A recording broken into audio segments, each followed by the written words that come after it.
What's up, Lowlives? It's your boy, Tony Matanya. Say hello to my little friend. Just kidding, it's your boy, Rhino. I think that's my new intro. I'm just going to intro myself as different silly things because it makes me laugh. And if you don't like it, fuck you. All right, today we're going to be doing an interview with someone we haven't heard from before. Met him through I guess it was through Manchester Harley Davidson. He was a friend of the dealership. He reached out, wanted to do an episode, met him at the swap. Cool guy. I am Jolly Roger, I think his Instagram is. We'll get that hammered out for you. Those little details. But first, I want to say thank you for the birthday wishes. My birthday was last week. I didn't know I was so loved. I think that's super cool when your boys and your friends just tag you and just like, this person's amazing. So I really appreciate that. Made me feel good. And birthdays aren't that fun for me anymore because I'm getting older. So every year I'm like, oh fuck, I gotta die. I gotta do something about this. But yeah, man, it was cool having my boys reach out and say that they care because we never compliment each other in person. But anyways, thank you for the birthday wishes, and thank you Patreons coming in hot, dude. Guess a lot of people saw that Steel City episode where I said that I'll fly to Sturgis if we get enough Patreons. Now is your time. If there's ever a time where you're like, yeah, I'm gonna throw those boys some money for all their hard work. Maybe they can get some better engineering or some shit, Support the show, support your boys. Now is the time to sign up for Patreon for a couple of reasons. I want to go to Sturgis, dude. And tickets are pretty fucking expensive, and there's no direct flights. So that kind of sucks. But yeah, it'll be an expensive trip. But we had a bunch of dudes sign up. Some dudes signed up for the year. If you sign up for an entire year, you get a discount. Just FYI, amigos. Now, that's for any level. But you're going to want to sign up as a hood rat for a couple of reasons. Number one, you get entered into these giveaways, like the one that Steel City Blacksmithing's putting together right now with, I believe it's stainless steel twisted hammer. Send me some pictures. Fucking things are sick, dude. He said he's going to fucking give one away if we're successful and we're making, getting some Patreons, man. He said he'd do it until we get to Sturgis. And he's going to be there. So I would love that. And I'd love to meet anybody that's going to Sturgis this year. Secondly, hood rats. I got some more bonus content coming out for you. So I just did a hood rat story with another one of our longtime listeners, good friend of the show, Nick Tedesbro at Tedesbro on IG. He's our boy from Long Island. Super cool dude. I'm going to get lined up for March. I'm going to be doing another interview. So you get your own episode. Eventually, I'm going to get to everybody eventually. I got a list. I did a poll when I first did it, but I think I'm going to get a little bit more organized and put together an actual, like maybe a lottery or something like that. But we're going to be doing another one of those in March. And here's another reason to join. I'm putting together some fucking exclusive YouTube content just for Patreons. And I believe it'll be any level. So just sign up at any level. $1, $5, $10 a month, and you'll get access to this. It's a Builder series. I was going to do it as a regular episode, but then as I was filming it, I was like, this is like, nobody's going to want to listen to this. Nobody's going to want to listen to this. So it has to be something that you watch. But what it is I'm building out that Softail. And I'm just going through and making tutorials of everything I'm doing. So the mundane, replacing wheel bearings, which has been a fucking pain in the ass. And I'm doing some fabrication. I'm doing some welding. I'm just documenting the whole thing in these videos. So as I'm doing it, I got this camera set up, and I'm doing each little piece. And I think I'm gonna get them all together and release them for the Patreons. I'll put a link in for Patreon subscribers to go see that. So you can watch me in the garage doing the whole build on the Softail. And then I'll probably do the same thing for the Sportster. But it's just a build series. I'm going through. I'm really cranking away. I got that fucking thing all torn down. I got all the nasty dad parts off it. I burned all the Kuryakin parts on it. I didn't even throw them in the garbage. They don't even deserve to be in a fucking landfill where a seagull might be able to fucking use it as like part of a nest or some shit. I want it to be disappeared off of this earth. So I put them into a bum barrel and I burned all of them. They burn pretty good because they're covered in really cheap plastic and fake chrome. So that felt really good, ripping all that shit off. You wouldn't believe how many fucking chrome covers this fucking Softail has stock. Like, that bike would probably cost like $5,000 if they just didn't put all the bullshit on it that they put on it. Like the belt had two separate pieces, a top and bottom guard. And it wasn't easy to get off either. But yeah, I took all that stupid bullshit off the Softail, and it actually has a pretty cool stance. Like, I had it up. I'll send some pictures out of the progress so far, but it has a pretty cool stance to it, man. When you take all that dumb shit off, it starts really looking like a kind of a cool bike. And I've been really digging deep and looking at like other Softail chops. Yes, you heard me. I said chop. I'm calling it a chopper. My eyes been opened a bit to that whole discussion, but I guess I've always been a hardtail guy, but I'm kind of sick of the conversation, and I think I was wrong too. So, you don't really gain anything by saying, oh, if it's only oh, you're only cool if you have a hardtail. I still think hardtails are cooler, right? So this bike will never be as cool as a hardtail. I am still of the opinion the hardtails are cooler, but I think you can have a chopper with springs on the back. I mean, what the fuck, dude? Why not? If you're doing like heavy fabrication, you're doing everything else, it's like, putting on a hardtail isn't that hard. A couple of fucking welds, and like most of the hardtails come with, you could reuse all your spacers and your stock shit anyways. So what do you fucking do, dude? If you're welding on tabs, I mean, the Softail too has a unique set of challenges, like in regards to rigid mounting a fender and how that whole thing works. So just something new, something different that I wanted to try out. Yeah, I'm stoked on it. I think it's going to come out pretty cool. I have a pretty decent idea. I'm not doing a ton, but all the basic stuff. And it's all applicable for hardtail choppers too. If you're, like, I'm going to build a sissy bar same as I build any other sissy bar, right? I'm going to be welding on tabs. I'm going to be fucking bending it up. But yeah, get in on the Steel City Blacksmithing giveaway. And that's $10 a month. Support your boys. Get us to Sturgis and get some fucking builder content. It's way harder too. So like just getting shit done. It's harder when you have to explain it and film it too, because I'm setting up a camera. And then the other thing is I fuck up all the time.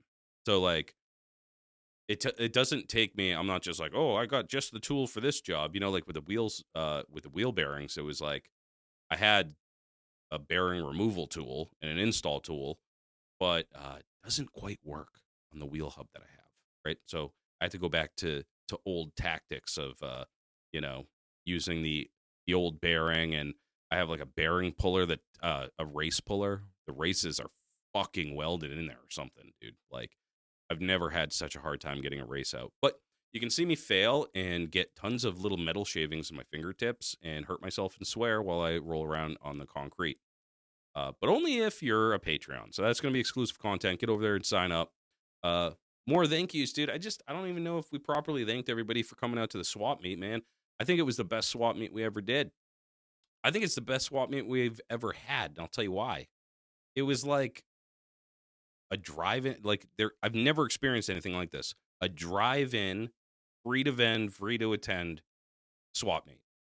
I drove in, I got there like 7:45, drove in to where my spot was going to be, unloaded my shit, drove out.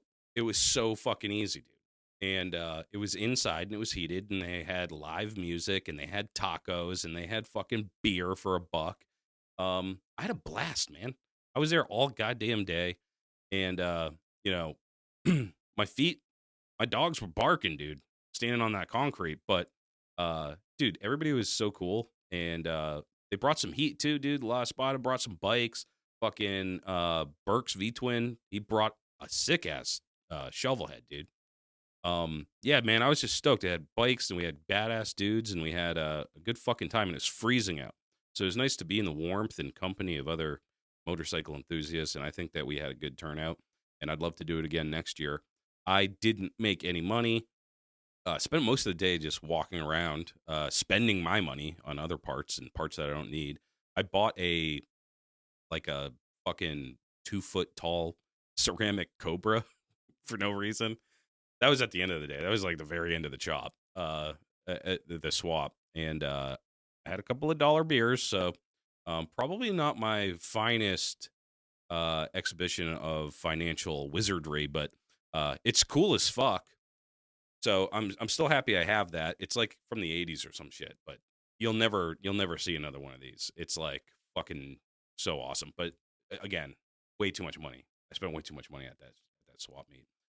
But yeah, man, it was bustling. I forgot like between 8 o'clock and noon. That's a long time. It didn't take us any time to set up. So we were just like, if you were a vendor, you were just swapping with the other vendors, for hours.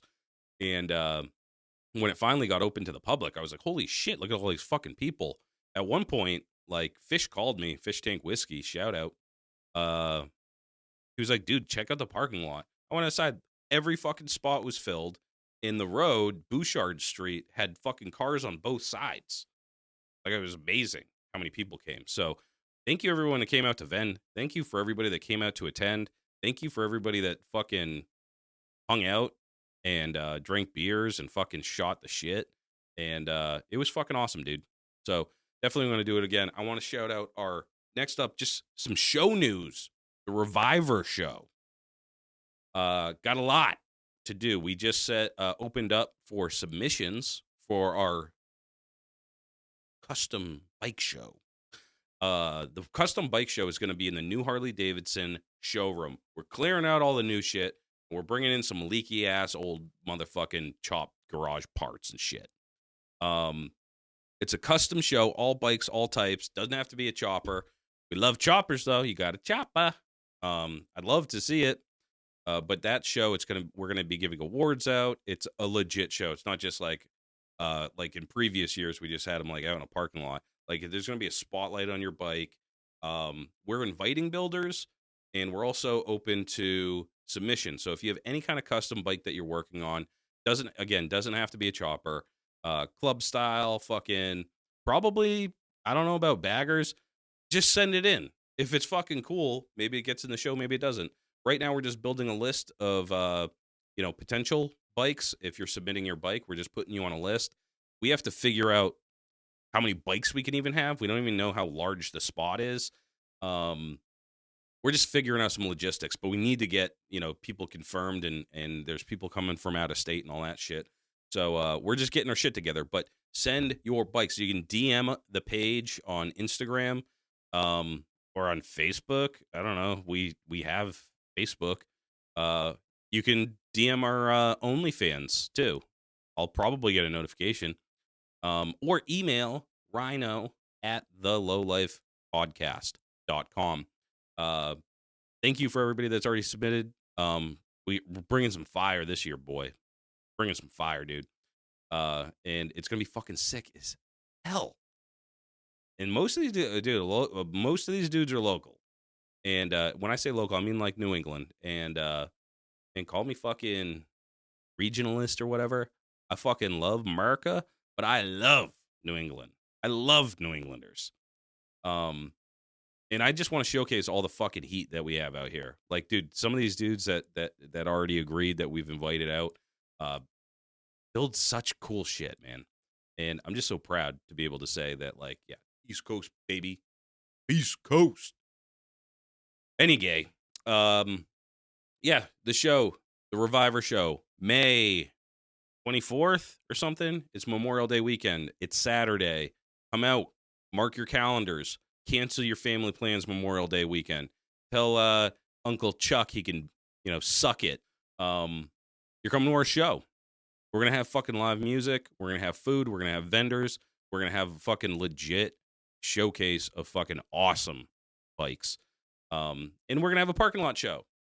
So if you're not going to go to the main show and submit your bike there, we're still going to have a parking lot show. So you can just ride your shit in there and, we'll have an area set up. Again, we don't have any of the logistics set up. This place doesn't even exist, by the way. Like, Harley Davidson is not at this new location yet. So it's kind of like we're on a time crunch where, like, they have to finish the construction. We have to finish our fucking shit and planning. Just trying to get it all together so we can have a fun time. Just one day in May. Have an awesome time. All right? So that's the show. That's the show news. That's the news you can use, hobos. But now I want to get into this motherfucking interview. So I will see you on the other side. This is my boy. We just met, but I can tell he's a good guy. We met at the swap meet face to face for the first time. I am Jolly Rogers. Welcome to the show. Thank you. What's your real name? Nick Rogers. Yes, Nick. You spend so much time. I spend so much time on Instagram. I like only know people by their freaking Instagram handles. Instagram handle, yeah. Yeah. That definitely is his thing. What's up with the Jolly Rogers?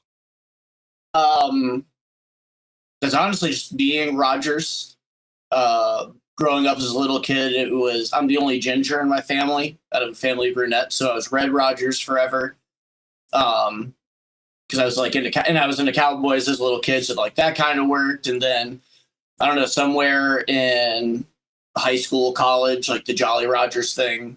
That's what happened. So I was in the hardcore scene and everyone had nicknames and that was a thing. And someone had started calling me Scallywag like a pirate. And then I remembered the whole Red Rogers thing as a kid, but I wanted to keep going with I think Instagram took off and I was trying to think of something catchy. Yeah.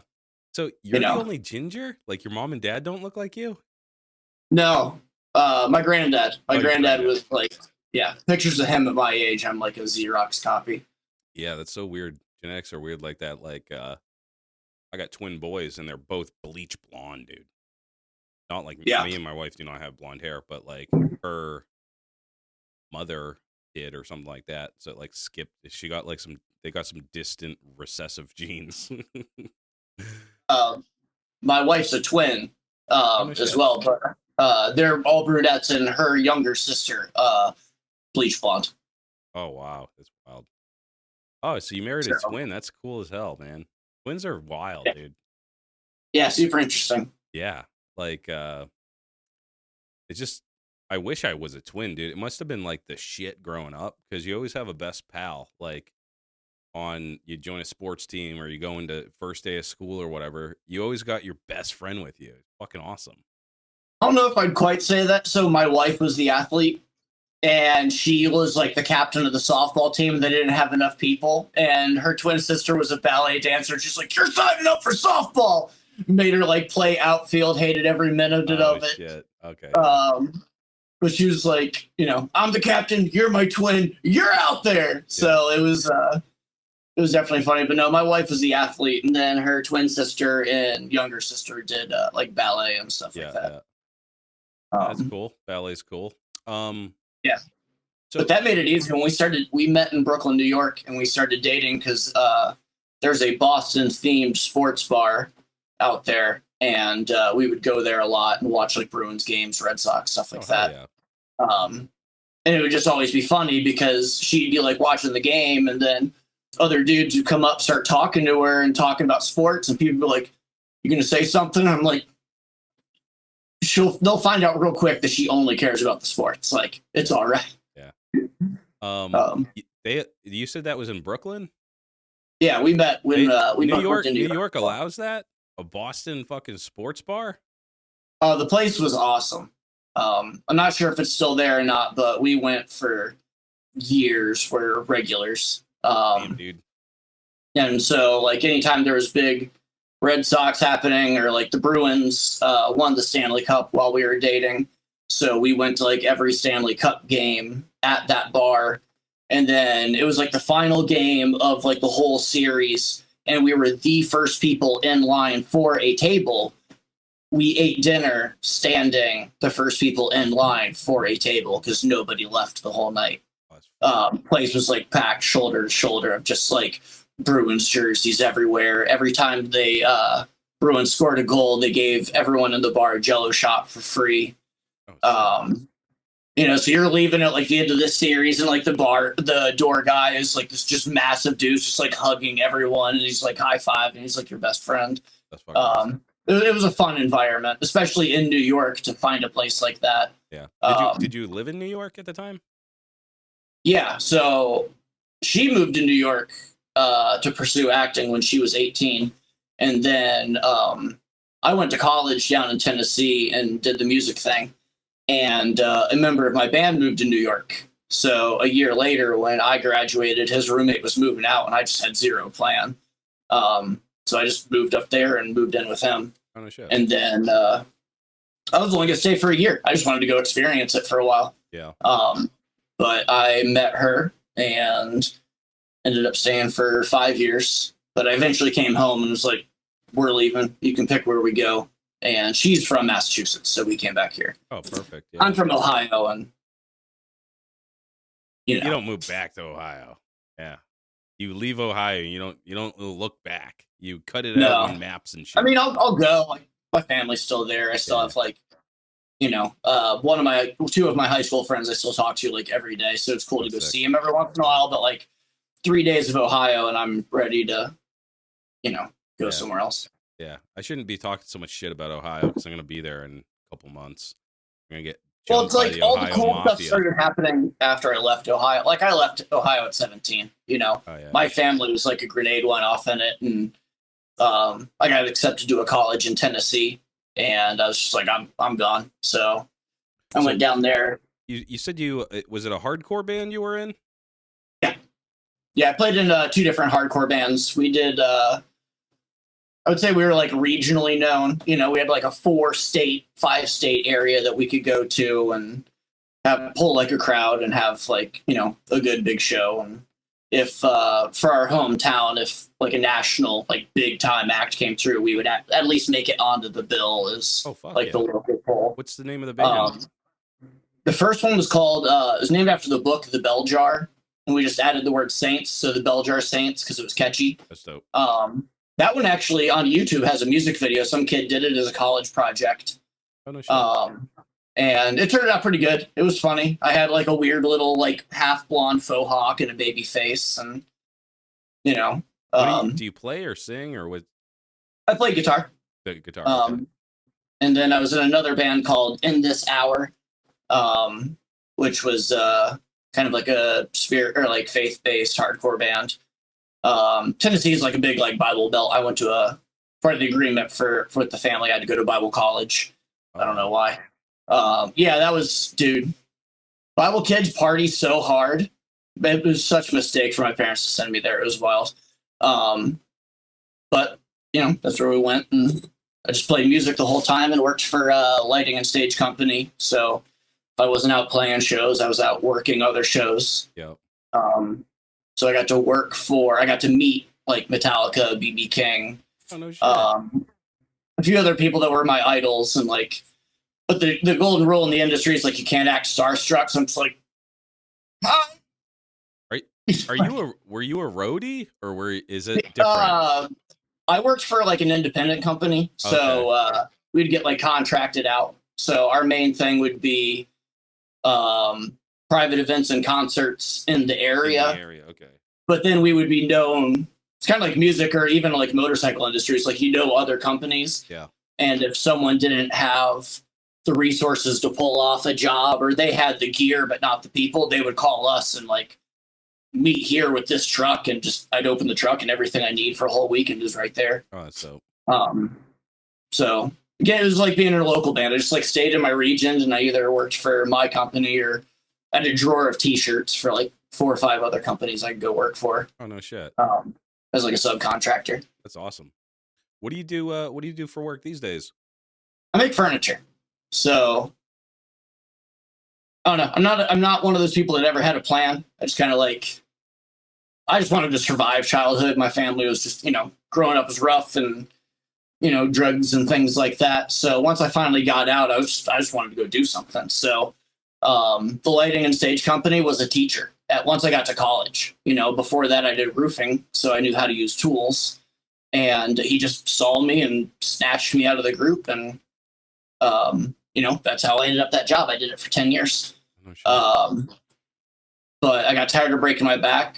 And then my degree was in broadcasting. So I moved to New York to work for a national news radio station. And they pulled the contract out from under me when I moved. So I ended up, it was awesome. I sold everything I had. After you moved, they were like, yeah. So I moved to New York with a job, to not have a job and an $1,800 a month rent bill. That's fucking scummy. Yeah. So my roommate, his side job was at Starbucks. So I just met him at work that night. His boss hired me on the spot. Next door was a club. So I immediately started giving all of their employees free drinks. Yep. And within like 3 months, they hired me for evenings. So I'd leave Starbucks and I'd go work. They had 3 different clubs. So I'd do the lighting and sound for the parties. Oh, sick. But nothing was going anywhere. So applied to Guitar Center, worked at Guitar Center for 5 years, became the manager of a store in Brooklyn, did that for a while.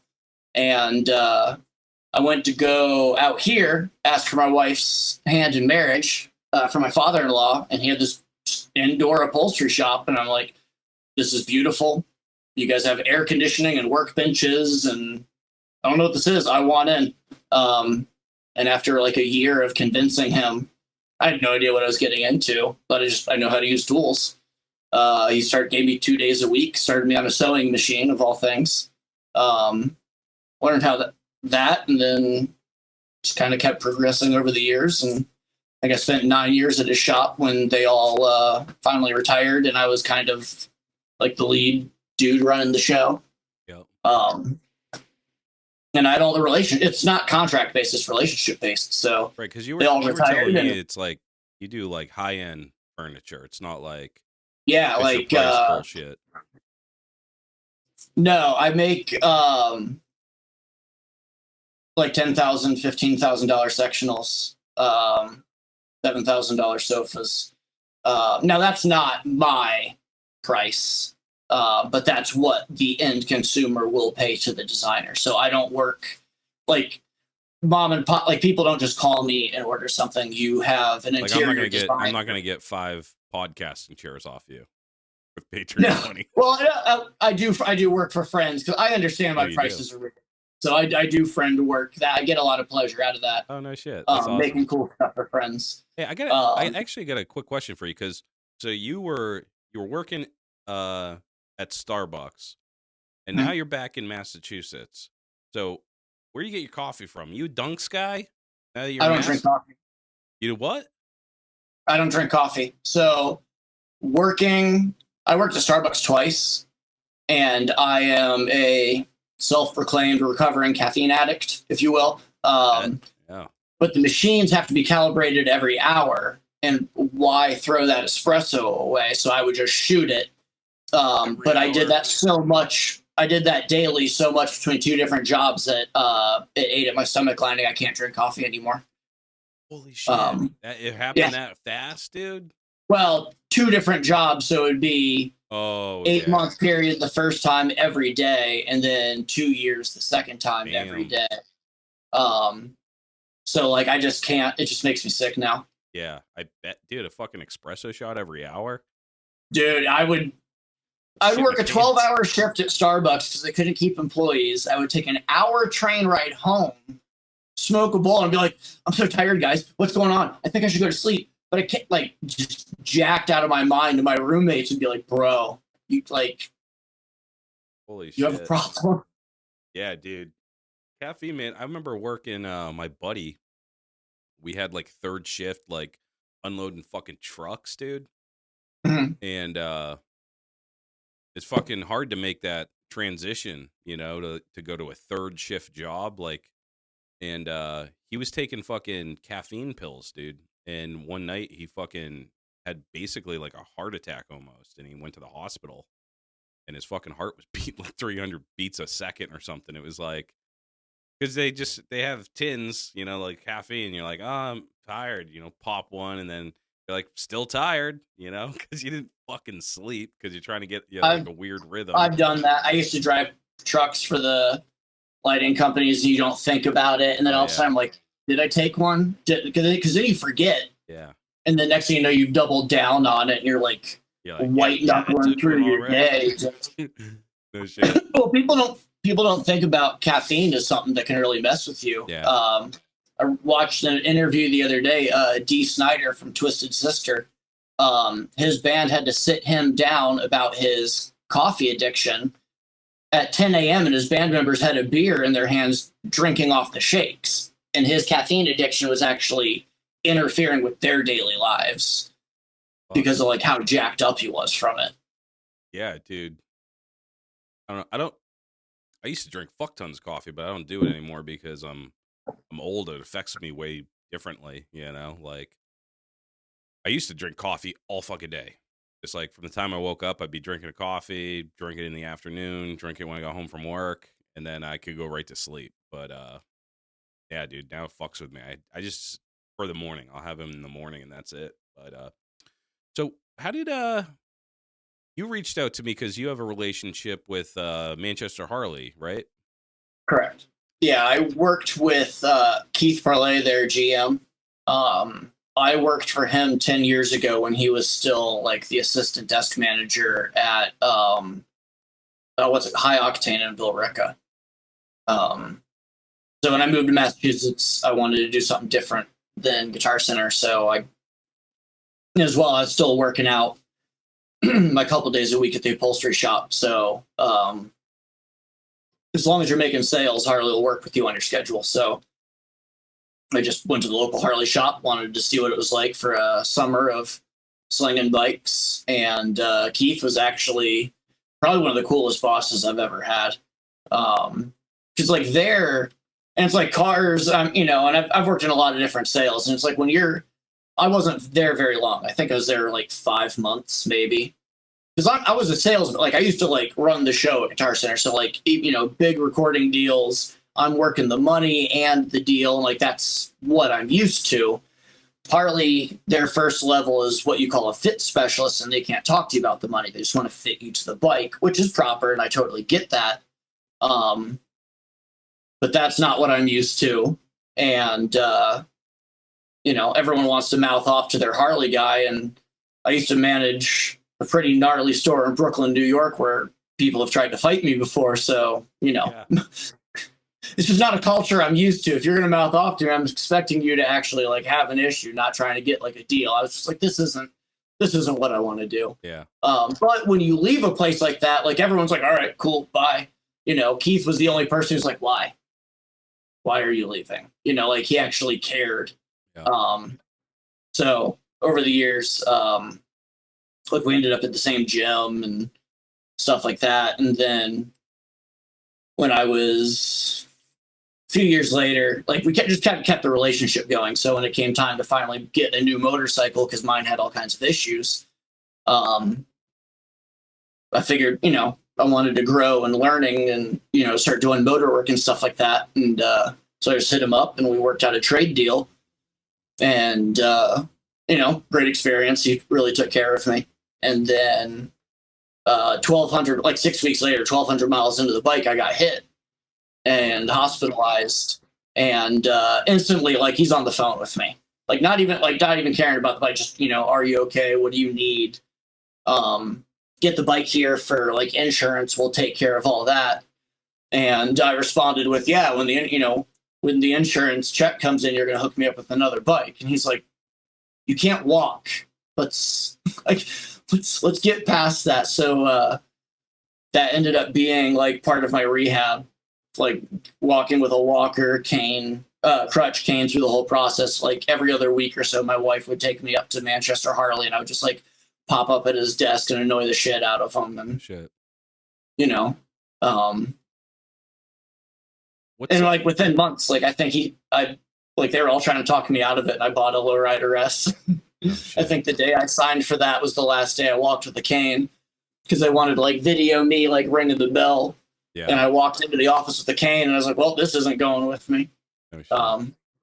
So I walked out, and it was just like a whole big thing. But it's just cool that like I've been in Massachusetts for 10 years, and a lot has happened, you know, before and after that period. And somehow Keith and whatever dealership he's at seems to be involved with just whatever's going on. Yeah, what's you were telling me that accident you got in was fucking pretty gnarly. What happened there? Well, it's ironic how things happen. So it's always like a multi-part. So my wife rode that day up to like Maine and back with the girls, you know, 10 hours on their bikes. And of course had like stories of close calls and people being assholes. I worked in my garage all day long and decided to go for a 30-minute rip. Rode down to Wachusett Brewery. And I'm like a hermit. Like I don't even like go out and do things by myself. So I get like halfway through a beer, realize that I'm out in public by myself, and I'm like, I'd rather be on my bike right now. Get back on the bike, take the long way home, and I'm 5 minutes from my house. I'm actually passing my grocery store that I had to go to earlier today. And an old lady just tried to shoot the gap in traffic, which we've all done. I just happened to be in the middle of her gap on a bright orange motorcycle that she happened to not see. So did she hit you or you hit her? Like when she pulled out? She hit me. No, I was. Oh, so she hit believe you it or not, as you I'm were actually going like by. in my lane, going the speed limit. You know, there's traffic going both ways. It's not like you're not ripping through my area. Yep. But no, I was behind another car, just kind of like going, and she just. Next thing I know, I look to the right, and at the last minute, I see the front end of this SUV hit me. Oh, fuck. How old is she? Or is she like Old? Like she Old. shouldn't be driving. Geraldine old. That's a good way to describe her age. It's just the name.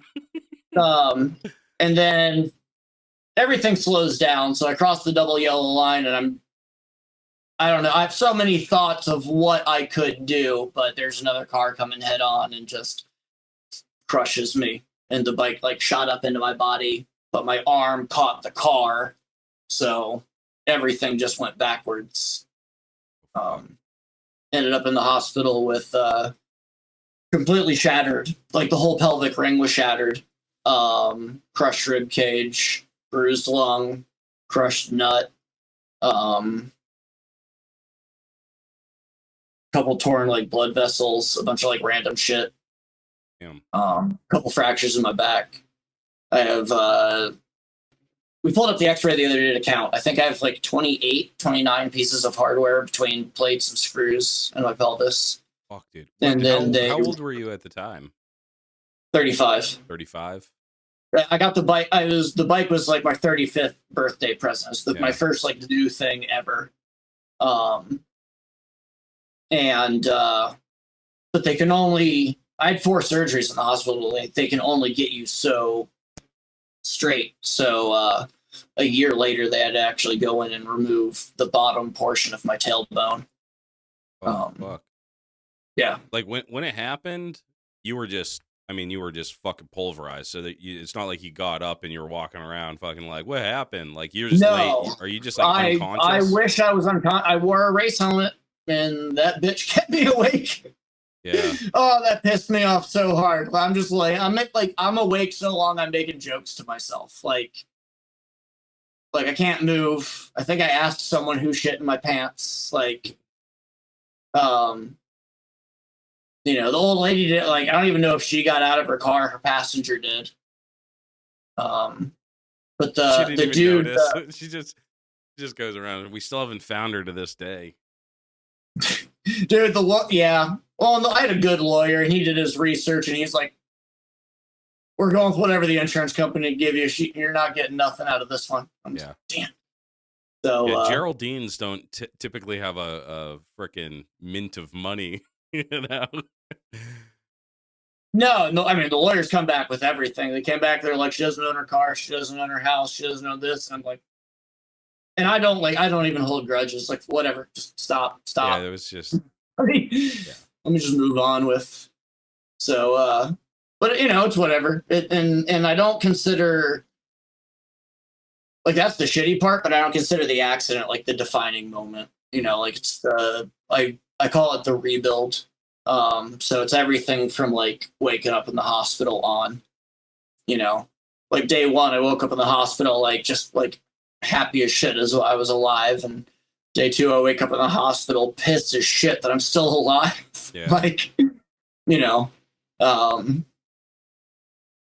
but I was, high spirits the whole time. I had great medical care while I was there. I had a really, really awesome, she was from,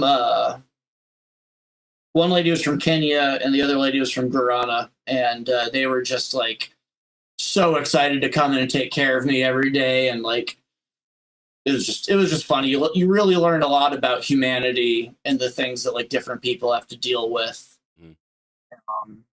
And their perspectives of their situations. Because I had roommates the whole time. I had 5 roommates while I was in the hospital. And this first or second one, if I could have walked, I would have murdered in his sleep. So he had like a broken arm, and he was talking about like being I don't know. It was like a pity party about being like a hero and broken at the same time. I think I started yelling at him one night. Oh shit! Yeah, it's like, hey, once I get out of the hospital, you better be out of the apartment. He's like, well, I'm going. Well, so at first I wasn't going to go home. I was supposed to go to. I was in the hospital for a month, and then I was supposed to go to another care facility. And he was like just crying about the home setup, and I think I just started screaming at him about like, I can't even go home. If I could walk over there, I would whoop your ass right now. And they'd like come in and tell me to calm down. Damn, dude. Yeah. But a month later, I was damned and determined. And yeah, dude. That's fucking... If I could get from the bed to the chair, they would let me go home. Yeah. And the second I got home, we realized I should not have come home. This is going to be hard. I'm still broken. Dude, I got stuck in the car. And then I got stuck on the toilet. Oh, yeah, dude. Yeah. And then I got stuck on the sofa. Like, we couldn't move me. I was in so much pain. Yeah. My wife and my father-in-law just standing there like, I don't know what to do right now. Go to that care facility. Yeah. Please go back. So my dad's a doctor and a retired doctor. So he came up and stayed with us for a couple months and oh, nice. Like helped where he could and was at least like the at-home like daytime care. Yeah. But yeah, dude, I did. It sucks because I haven't had any extended stays in the hospital, but they're boring as shit. And you don't sleep because they come check on you every like 2 to 3 hours. And if you have a roommate, if they're not on the same schedule from you, they get checked on the off hour. So someone comes in every hour all night long. And just drive me nuts, dude. Yeah. So a year later, so it takes me 5 months to be on the cane and like out functioning. I went back to work after 5 months. I'd say I kept the cane for probably another month or two. But that following summer, my wife and I got into mini bikes. Oh, fuck yeah. Well, my first taste of freedom, I wrecked a mini bike. You didn't learn. Sliced my knee open. Have to go to the hospital for them to stitch me up. And it's bad enough that the lady there couldn't take care of it, so they had to keep me overnight for a morning surgery. And they come in to prep me, and I give them the rundown. I'm like, you're going to say this, you're going to say this, this machine works this way. And they're like, so you're not going to sleep tonight. I'm like, I got it. Yeah. Damn, dude, yeah. I'm not happy about being here right now, but I got it. Are fun as fuck, and you always forget that you can actually get really badly hurt on those. But, yeah, it was another one of those that went too hard, too fast. It was like a tiny frame with a built motor, and the whole thing slid out from under me. And the same thing with like from motorcycles. So I wreck my bike. I go through that whole ordeal. I immediately start building a lowrider S. I wreck that mini bike. I go through the whole thing on getting my knee fixed. I immediately build like a frame up custom mini bike, but it's like, bigger frame, comfy, how I'd want it to be. Yeah. Dude, you can But go. it's I mean, almost like building that a mini thing that, bike like, is just as fun as building any bike, dude. Like, and it's it was way so much cheaper. fun. Yeah, it's way cheaper. Like Yeah, parts cost like nothing. I have just under an acre, and it's like at a slant, so you can't really develop a whole lot on it. But we both have bikes that we just like. We want to turn the outside perimeter into a mini bike track. Fuck yeah, dude. And my neighbors are cool. So my next door neighbor, they have like mid-20s son that still lives at home, and he's got dirt bikes. And actually, right behind the camera is a Predator motor that we're building for his go-kart. So we're trying to talk his. It's really funny that I'm like 40. I'm like friends with the 24-year-old and his dad, but I'm trying to talk his dad into letting us make our track go through our yard, and then they have a nasty hill to bomb down and like make it a whole big thing. Hey, that's the coolest part about being like a cool older dude. Like me and you, we're in our 40s, and it's like I hang out with 20-year-olds if they're into cool shit, and I can also hang out with fucking 60-year-olds. You know, it's cool.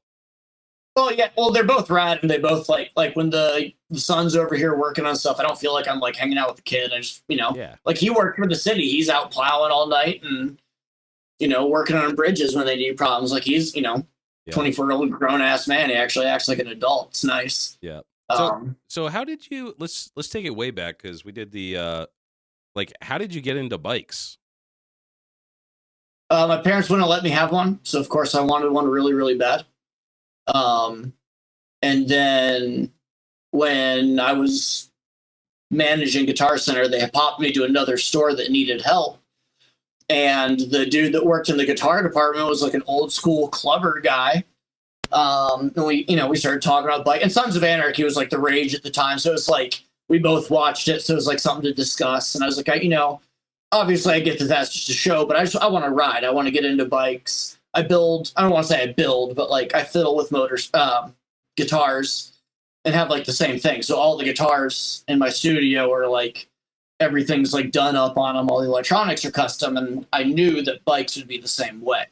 So we started having that conversation, and his brother had a Yamaha Virago for sale, and we ended up working out a trade for some music gear because I didn't have any money.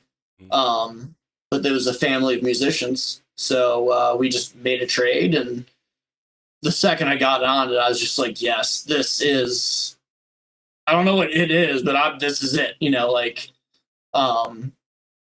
and that immediately got me into the mechanical side of it because that bike never ran. It was nothing but problems. I think I got hours of work into it for like a couple times around the block. I eventually sold it off as junk when I left New York. But that at least got like the bug in me. I started going to all the motorcycle events and trying to learn from people. And all the events ended up being Harley based. And when I moved out here to Mass, a friend of mine hooked me up with an old Ironhead. Same thing. It rode, all right, but it had issues. So I just kind of like kept learning and progressing. And, but it was never like, I'm not an old school bike guy. I was never a cool kid.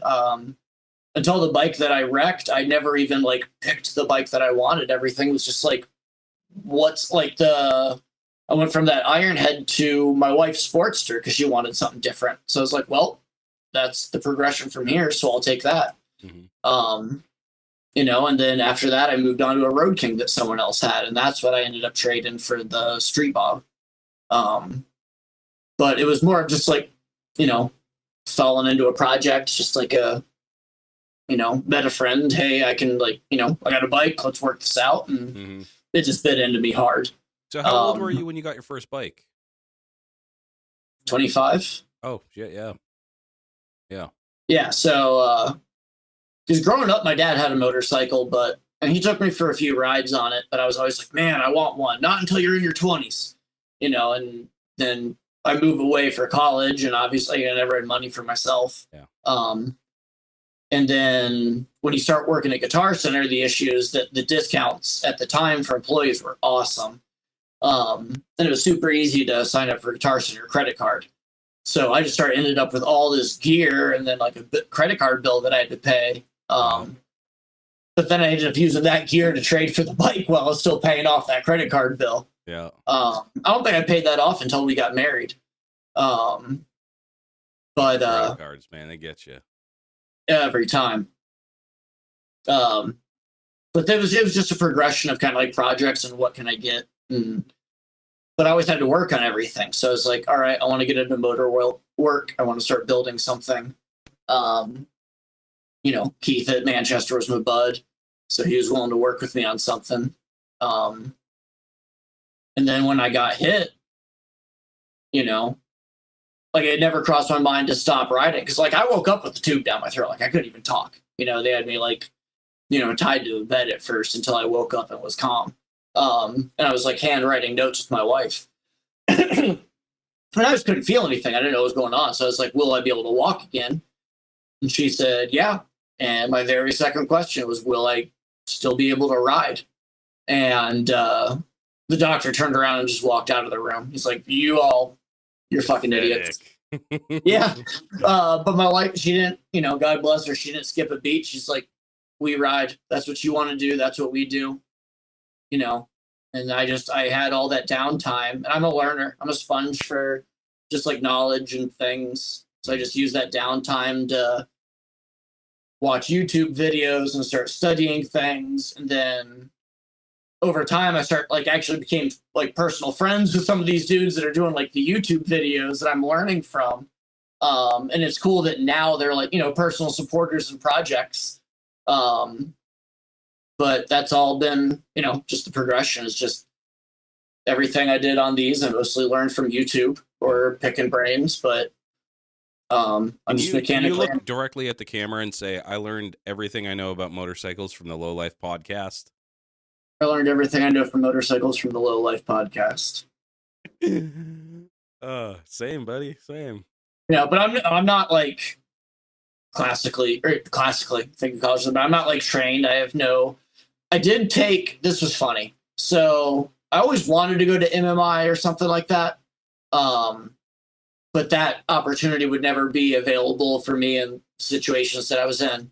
And I eventually found like an online it was actually an accredited university. Like you could go get your bachelor's or master's degree there, but they had essentially the book work from MMI. So you could go do, I think it was like $600, $700. And I did a 12-part course that takes you through like motor breakdowns, electrical systems.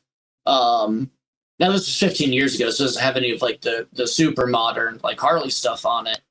But it was, and I saved all the PDFs. I still have them, but it was all the book work for 2-stroke, 4-stroke motors, Yamaha to Harley Davidson. So that was invaluable, like just to do that and still have those PDFs. Like, and it's funny because I finished it while I was working at Harley, and I almost didn't want to tell the techs that I got this like little certificate that was like Nick Rogers certified motorcycle repair mechanic. Do you remember the name of the school? Because I did the same thing. Penn Foster. I did the same exact course, bro. I forgot. I have the certificate. Dude, they fucking loved it. The Harley techs, I took it in and I was just like, all right, I told you guys I was doing this, and they like showed it to everyone. They were proud as shit. No shit, dude. They're like, you're not going to MMI. This is great. At least you're trying. Yeah, dude. Like, I was embarrassed to tell people. They had some awesome info. Like, I think it was worth the price just to get yeah, $700 for complete motor breakdowns from 4-wheelers up to Harleys. Like, it was awesome. Yeah, it had a little bit of everything, and it was I forget when I fucking did that, but yeah, I remember doing that. I totally forgot, bro, that I did that. Penn Foster, yeah, the motorcycle tech certification, because at the time I think I wanted to try to get a job at Harley or like a local shop or something, and I figured nobody would hire me unless I had some type of certificate. But it was actually really, really good. Like I was like, okay, this is a scam. I'm gonna blow $600 or whatever. But yeah, it turned out to actually be really useful information. Like I learned quite a bit. Yeah, no, I took that probably like 2 years after I graduated college, and I honestly was like, this is great. Yeah, I thought the information, the way they put it out, like I said, I was almost like embarrassed to tell the actual technicians about it, and they were blown away about it. They thought it was awesome. Like, at this point, I'd tell anyone that wants to actually learn the technical knowledge that doesn't have the opportunity for that. Like, it's awesome. And you could use all the bookwork for the quizzes to move forward, so it's not like, the tests are even that hard. You just read it all real quick and then right. You just read. I think I did the whole thing in like 6 weeks. Yeah. Yeah. It's not a long period of time, but I forget. They have like, they do have like a professor you can talk to if you get like stumped or some shit, right? I can remember something like that. Yeah. Yeah. They have people you can reach out to. But since you can download all the PDFs and we still lived in New York, I just read it all while I was on the train. And then I would run upstairs real quick and like answer the questions real fast. Yeah. While it was still fresh. Yeah. Because when I was working at that second store, my train ride was like an hour and a half. Oh, fucking hey, dude. New York subway system, man. That's fucking torture. No, I took it for the experience because I was like, yeah, this is going to suck, but it's worth doing it to like grow. I made it like 6 months. And I'm like, this experience blows. Get me out of here. Yeah, dude. I remember like working with people like we had an office in New York and like these motherfuckers' days just started off rough, bro. It'd be like with all the delays and cancellations and shit, they'd be like 3 hours late for work. They like, yeah, bus broke down on my way to the train. And then the train broke down. And then I missed the fucking this train to get to that train. And it's just so like, did you start your day like that? That didn't understand like the New York thing. And if someone was late, like I'm like your best worst boss. I'll be your absolute best friend, but I will drop the hammer when I have to. Mm. But the problem is it kind of like confuses people that are like, because I'm too friendly.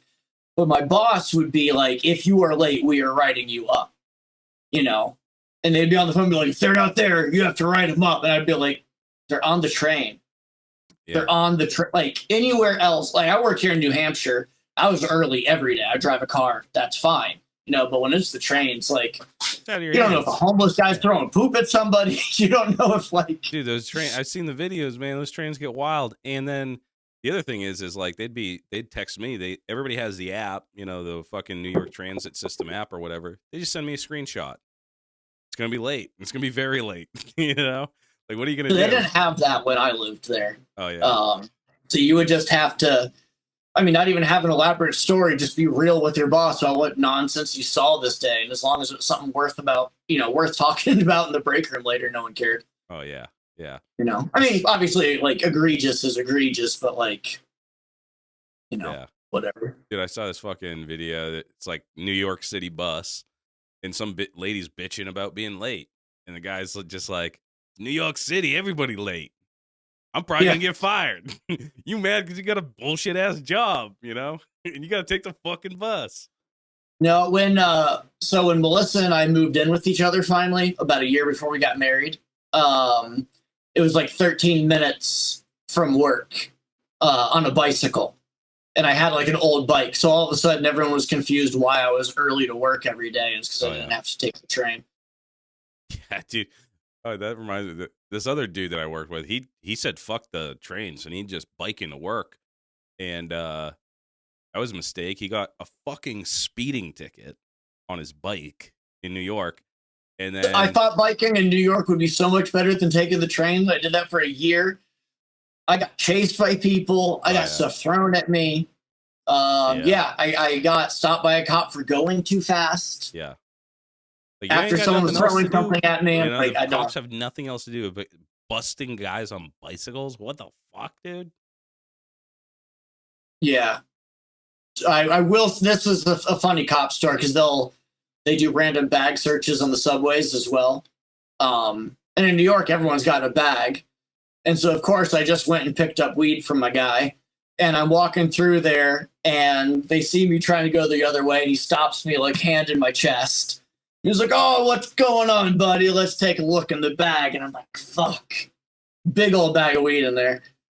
And all of a sudden, his buddy stops and goes, "Don't you manage Guitar Center?" I'm like, "Yes. Yes, I do." And they're like, "Oh, man, have a nice day. Go on through." I'm like, yeah, he knew. He's like, "Oh, you manage Guitar Center. Of course you have a big, fat sack of weed in your bag." Well, I also manage the pro audio department, too. So it was all of the live DJ and like mixing and like producer stuff. Dude, that's so fucked up that they just do random ass bag searches, Like, that's Yeah. unconstitutional, bro. Oh, dude, they got big old tables set up and like. That's fucked up, dude. Yeah, I don't miss living there at all. So, am I mistaken? I think I saw that you were currently building a bike right now. Yeah, I have I'm building a M8 FXR. FXR, okay. Yeah, and then I have a Trask older, like first generation M8 Trask turbo that I'm trying to rebuild for it. Oh, fucking A, dude. So I did buy the turbo secondhand. So, you know, I did go through it and it all looks clean. But you kind of never know until you actually try to run it. Yeah. But yeah, so M8 FXR. It was again just things that kind of fell into my lap and in order, and picked up an FXR from a friend of mine who belonged to his granddad. And then my buddy Matt, who I do all my motorcycle stuff with, we found we call it the Crispy M8. It was a street glide that caught fire in the fairing. So me and another guy, and they totaled the bike. So me and another guy like split it. So he took like the legs, the fenders, the tank, all that stuff. I just took the motor and like the subframe. And kind of figured like I want to keep growing in motorcycles and keep learning. But if I was going to do a motor swap on an FXR, I wanted to stick with something I kind of knew, which on my bike and my wife's bike are the M8s, and that, you know, my machinist and a few other people came out with some motor mounts, things that kind of make that process a little bit easier. I wouldn't say easier, you got to put a lot of work in. But they were the first people to put out motor mounts for that application. And so now, yeah, I feel like it's just kind of like a Frankenstein bike of, you know, a bunch of different parts. Most of it's used and secondhand, the things we're trying to refurbish ourselves. And then anything we can throw into it that's new and shiny, you know, we will. But my buddy Jeff from WFO for Life, they're out of Brookline, New Hampshire. Actually, I'm wearing a shirt. So he's been great. I was selling off some other parts, and he bought them and came over and saw the project. And then with his brand, and we wanted to work together, he decided to start sponsoring the project. And, fuck yeah. You know, more of like, what do I have that he can buy and like use? Because that's what he does, is he buys and sells parts. But he's also he donated handmade one-off fenders that he got from something. Like some other project that he didn't have a use for, but they're definitely like, you know, nowhere near OEM style. I'm going to run a Nest fairing on it. Case mounted mid controls from Boosted Brad, and Steve at Speed Kings has also been a huge help. He hooked me up with the seat so far, and then he's going to sponsor me on some of his hard parts. He's going to come out with new risers, and then we're going to run. Jade Affiliate's going to make custom one-off wheels if I can actually figure out how to design something. No shit. But so it's cool. These guys are sponsoring you. Are you building it for something specifically? So that's how it started. It's one of those you kind of think you're onto something, and then it doesn't really go how you think it's going to. Mm-hmm. So Steve with Speed Kings, he helps sponsor and put on Born Free and Born Free Texas. And then something else that feeds into that is the FXR Tour. And what they do is they pick 9 invited builders to build complete frame up custom FXRs. And then there's supposed to be a 10th this year they changed it to the 10th builder. It was before garage builders, like someone specifically just at a garage like me doing it. Mm-hmm. Which I totally get. They the guys that are in it are just like super awesome. So there was a 10th builder pool, and they did it kind of like Built Well style, public vote off. And I got knocked out in the first round. You know, you try real hard, but you know, I'm not cool. No one knows who I am. I still got to kind of like, you know, cut my teeth in the industry, and like it's not something I'm trying to make a career out of. I just want to like make a name out for myself, like out of a hobby, and just have fun with it, you know, and learn. Yeah. But that opportunity opened up a lot of windows for me because I didn't want to jump into even throwing my name in that hat for being the 10th builder for the tour without 100% being able to do it. So I reached out to like Steve. He was actually the one I was mentioning earlier. So when I was in the hospital, I found his like chain sprocket video. Like if anyone, I think like that's probably one of the most viewed chain sprocket videos on YouTube. And then I ended up meeting him at an event later on, and we just started talking back and forth, became buddies. And I reached out to him and it was just like, hey, I want to do the FXR tour. I want to do a few things. I'm not asking for anything. I'm not the kind of person to ask for anything. But you just want like, do you want to help out? Do you want to help brainstorm? I have no idea what I'm doing. You know, I just, will you be involved? And he responded with, you know, I'll sponsor you with some of the new parts that I'm coming out with. And obviously not for free, but we'll work out some like wheel, like he's got a thing with Jade and he does his own custom wheels. You know, so like, you know, not like sponsored like free, but like involved and like, you know, wherever we can work things out, we'll work things out. Yeah. Jeff has been, again, as a sponsor, he's been huge. He literally just comes through my garage, just like make the pies like, I'm going to buy all this stuff from you. And he uses it. It's not like he's just throwing money to like, you know, do it. Like we actually have a good relationship of, you know, I don't want him to take anything he's not going to use, but at the same time, I treat my, you know, it's a thrift store. Come pick anything you want. And then again with Keith, like I'm trying to start a YouTube. I want to do, you know, not like a how-to channel, but like a, hey, look what I can do kind of thing. And, you know, grow and have fun and show my journey. So with Manchester, Harley, and Keith, this is the FXR is like my starter project. So they're sponsoring this project. Not the channel yet while I'm growing content, but they're letting me, they're kind of, again, kind of giving me like the family deal. You know, nothing for free, but like anything that we can like work out and they can like, you know, help me out with. They've been wonderful. But it's just, it's making a dream bike feasible for someone like me. And that's the cool thing about it is that when I was having all of these conversations, they were the ones that made it not FXR tour contingent. Like if you don't get the votes, you owe us anything. Right. Like, you know, they all know my story. They all know what I want to do. And it's just really cool to have people in the industry that want to see you succeed. Yeah. You know, and they all know I'm a furniture maker. Like I make high-end custom furniture and that's not something you see every day. And they think that's cool as shit. But I can't spend that much time doing that much detail on all that and not do it for myself and buy Outlets motorcycles. And they see that. So it's just cool to have that kind of support, you know, friends that I can like hit up and, you know, get what I need or like information. You know, it's not something I've always had. I've not always had a support network like that. Yeah. And if it can turn into something, but like I'm still building this bike, I'm still invited to the tour. I'm just not getting the perks of it. If you were in the 10th builder pool, you are still welcome to come and be a part of everything and do the tour. And that is the plan, because also being a small business owner, I need to get into my own shop.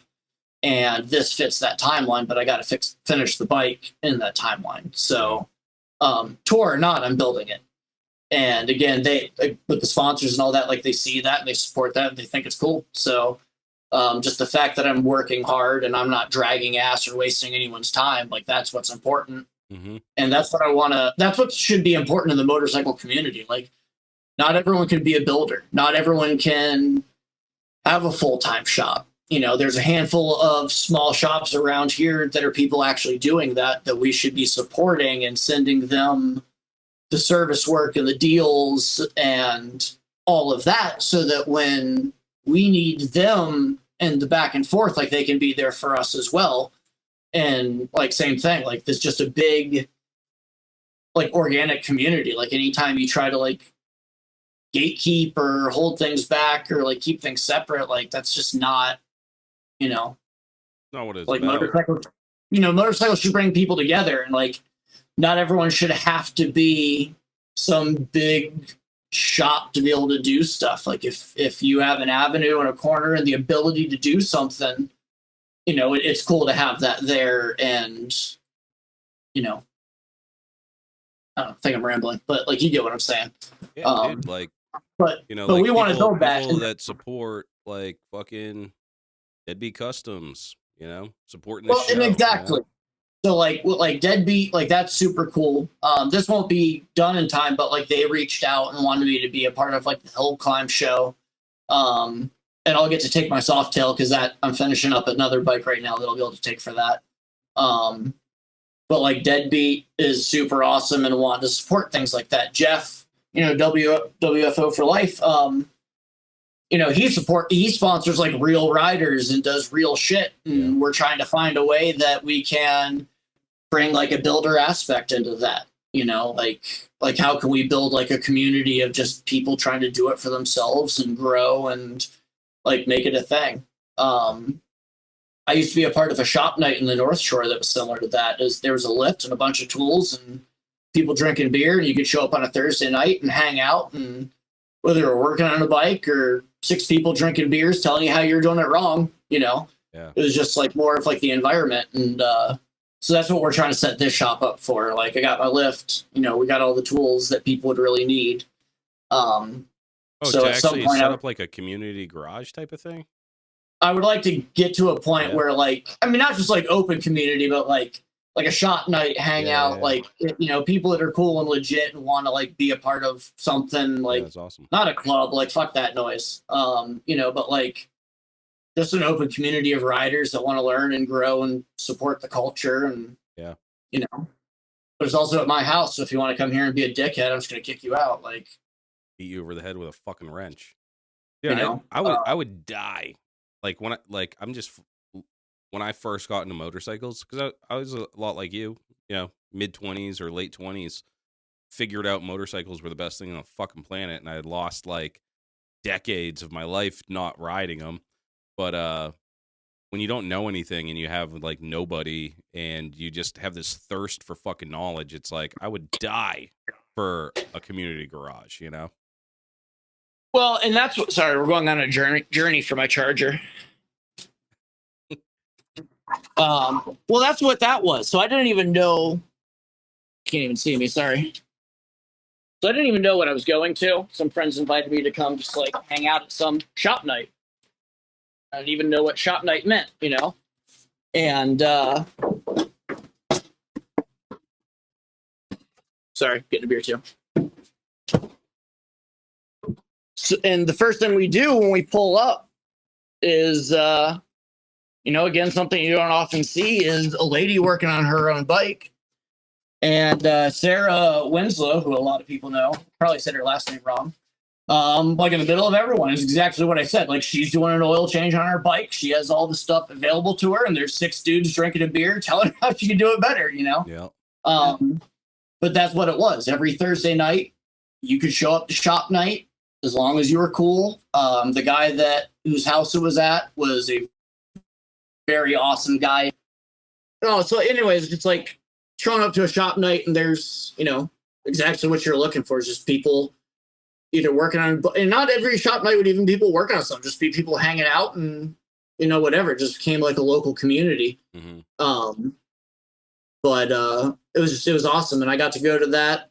That became like the thing. Like I religiously went to shop night. Like you weren't coming in the way between me and like hanging out with that group for like 3-4 years. Oh yeah, that sounds fucking amazing.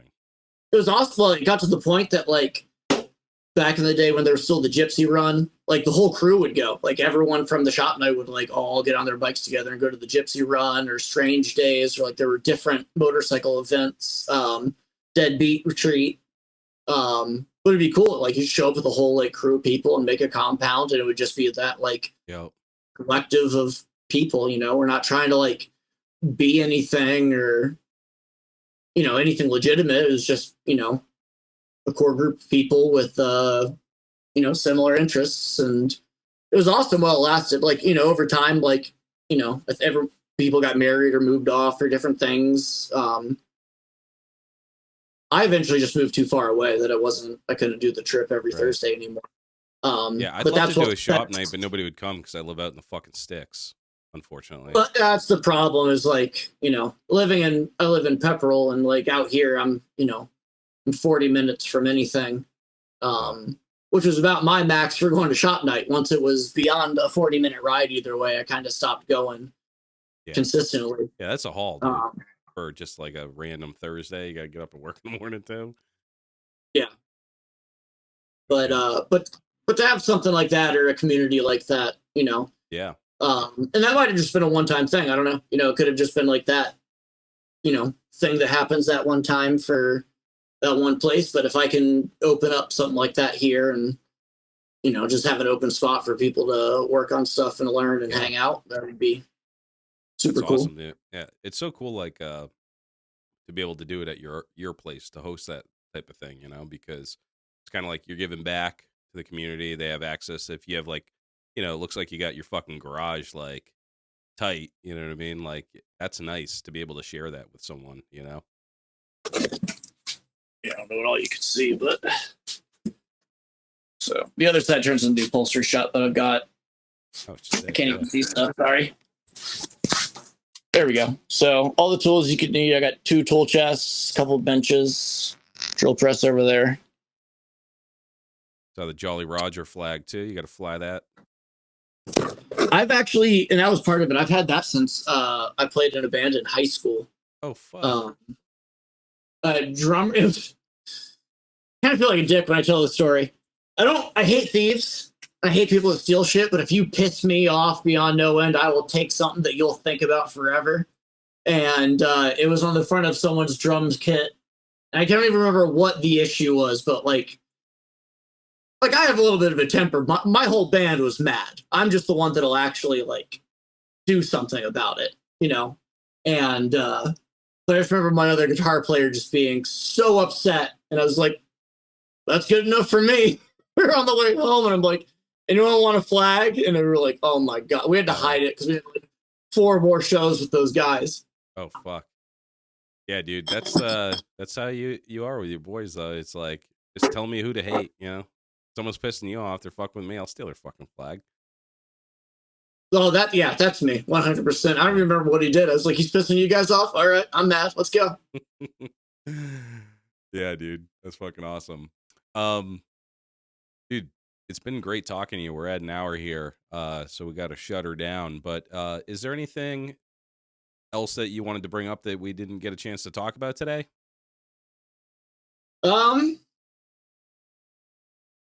No, well, yeah, I guess I want to try to put together some rides this summer.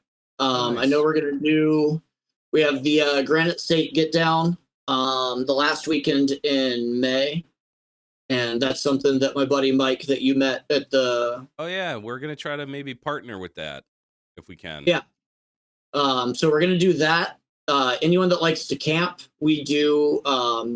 Somerset Airfield in Vermont is like unrestricted state-run campground, so it's free, first come, first serve. That sounds and awesome. We like to go up there and take up a lot. We'll send people up on a Thursday to take up a couple sites worth, and then anyone that wants to come is welcome. So come up, bring a tent, and we'll do 2 days of we have friends that are locals there, and they just take us all through the back roads of Vermont. Towns share police, so you can rip pretty good and not really worry about cops too much. Like that. But it's just a good fun weekend. We've had big pallet fires up there, and the police will come and just be like, make sure you clean up the staples, Yep. So we'll definitely get in touch about some stuff like that. But I want to start doing. Well, I've kind of over the past couple of years kind of had my head up my own ass rebuilding everything, but I want to get back to doing the community stuff. I want to start putting on group rides again. I want to do a Vermont run. We could do like a Lowlife podcast weekend or something if you want. There's no specific group like does anything up there anymore, but it's just a wonderful spot to go take advantage of. That sounds fucking awesome, dude. So we'll talk more about that. I love those 2 words next to each other. It's amazing. Sometimes the weirdos come out of the woodwork, but that's part of the stories.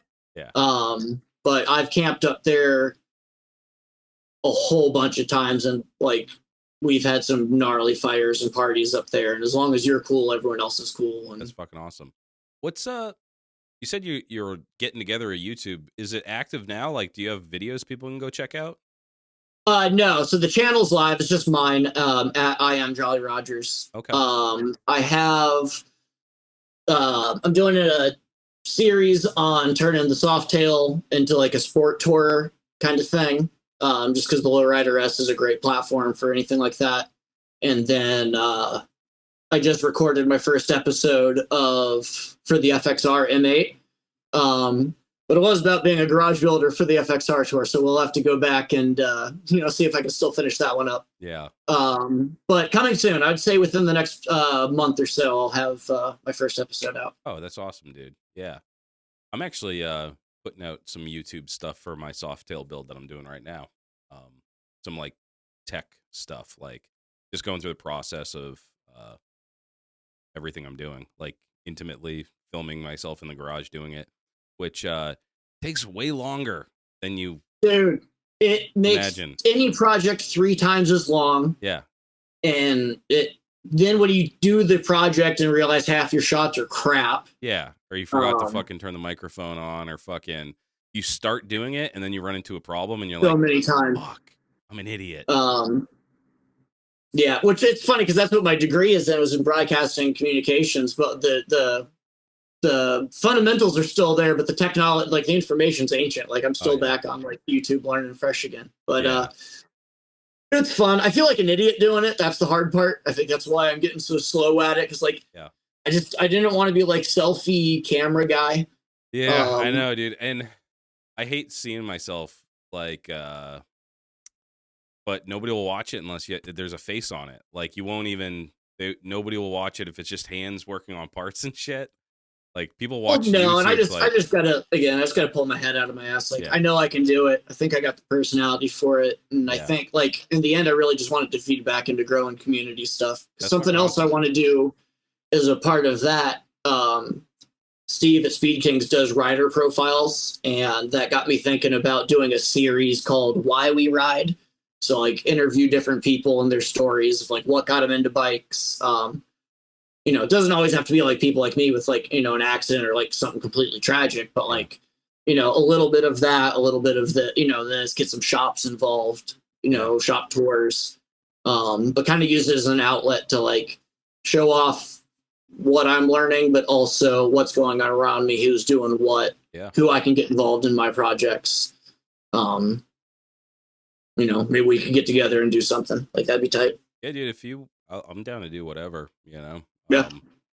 I'm trying to actually I'm trying to reach out to other motorcycle content creators and kind of collab with them, you know what I mean? Like, or just get the cross-pollination type of thing, like, because to me, it's like my mission really is to, I want all the lowlifes, all the guys that are doing bike shit by themselves, really building shit. I want us all to know each other. You know what I mean? Like, I really believe that if you're into building motorcycles and riding motorcycles, you're a certain type of person. And I haven't fucking really met someone that I dislike, like really dislike. Like there's no thieves. There's no like liars. Like they're just like really good people. And they also, it's fun to talk to them because it's like building motorcycles is fucking interesting. And the motorcycle culture and the trips and the shows and the cool artwork and leather work and the painters, and it's just such a rich community. But yeah, man, totally there's a lot of cool stuff going on. There's a lot of ways to express yourself, if you will, or like put yourself into it. Like at one point I thought I was going to actually get into the industry by making seats, but I just felt like I was too much at work every day and I hated doing it. But like I've still found my way into doing something and enjoying it. And that's what I want to do with the YouTube and like grow. Same thing, like not just what I'm doing, but show what other people are doing around me and like what's going on. Like Jeff lives 15 minutes from me. And I've lived here for 5 years and we had no idea. We could have been riding together before my accident, but we didn't know. I know there's a dude with a sick Dyna like 10 minutes down the road from me. I'm waiting for us to just run each other on the street again, just so I can be like, like, come talk to me, you know, like people Yeah. are out there, you know, but especially where I live, like there's nothing drawing people together. There's nothing, you know, like Jeff and I are close enough and we're talking about just trying to do a local bike night again, Right. you know, just to get people in our area to realize other Harley dudes are around that aren't, you know, 60-year-old dealership guys. Yep. Nothing against those dudes. Like that's awesome too. But you know, but there's, yeah, I think there's a lot more people like us out there that aren't on the map or known or like, you know, Right.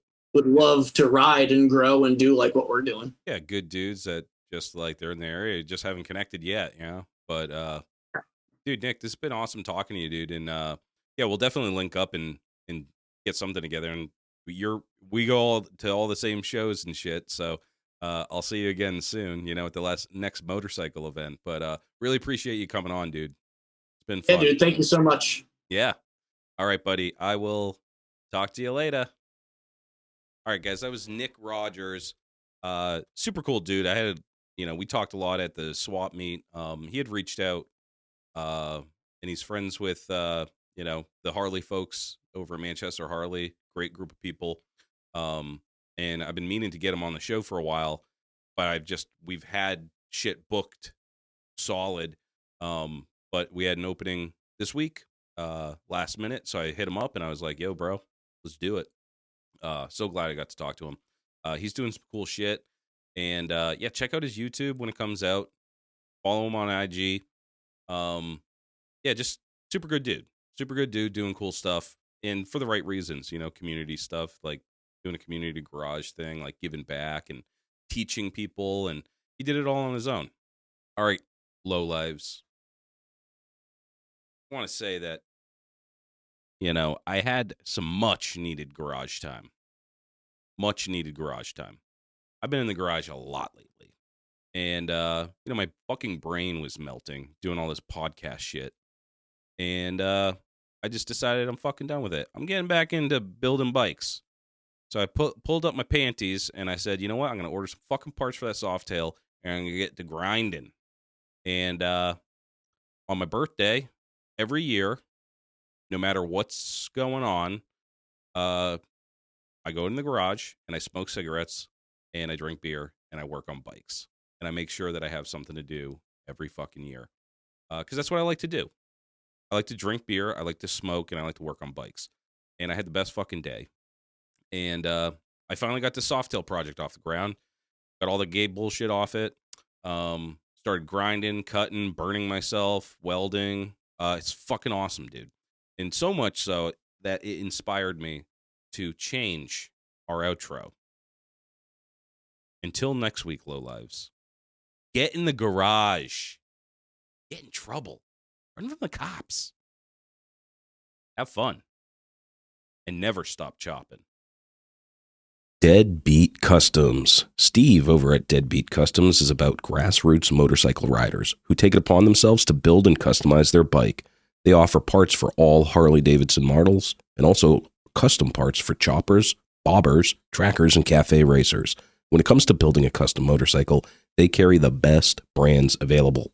Go visit their brick and mortar store in Tewksbury, Mass, or at deadbeatcustoms.com. Remember, enter Lowlife at checkout and save some loot. Stay strong, Co. Sean Luke has been sent down from the heavens to bless us lowlifes with the greatest motherfucking hot sauce in the world.